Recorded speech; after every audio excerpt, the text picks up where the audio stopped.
The OpenAI product design plugin helps product designers change the way they work. It turns one of the biggest challenges in design, going from idea to shareable prototype, into a streamlined workflow, enabling companies to build better products faster. Here's an example. Designing a new calendar feature inside of Chatbot. First, the model will begin to orient itself by asking a few clarifying questions.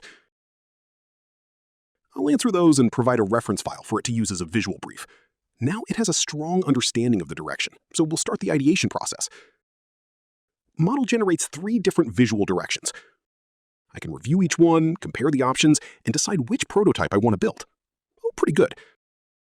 I like option 1, so let's build that. From there, the model takes that image and starts to build an interactive prototype in code.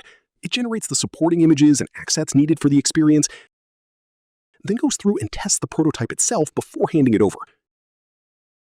It checks different screen dimensions, and it even compares the reference image against the local prototype to make sure that the result is looking good.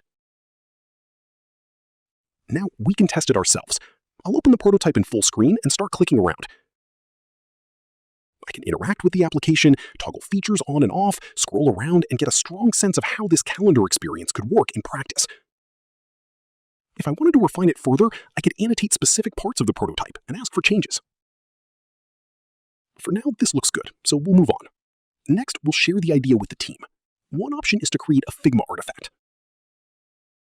This sends the work into an existing Figma board. Now I can also generate a new one.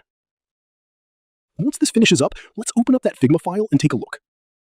Here we can see the new Agenda Copilot page that was added. What I like about this is it doesn't just send over a screenshot. It brings the full context of the feature into Figma. All the team can continue editing and refining it. We have the prototype screenshot, context about the user story, and even critique notes about the feature itself, all placed directly in the file. Now let's take the final step and share this with the broader team. We'll use our new capability sites for that. Once it opens, you can see that same prototype is now available as an interactive website that the whole team can access. They can browse through it, click on different elements, and experience what this feature could look like inside of Chatbot. So what would typically be a potentially laborious process is now streamlined into one place, helping you build and ship better products thanks to the OpenAI product design plugin.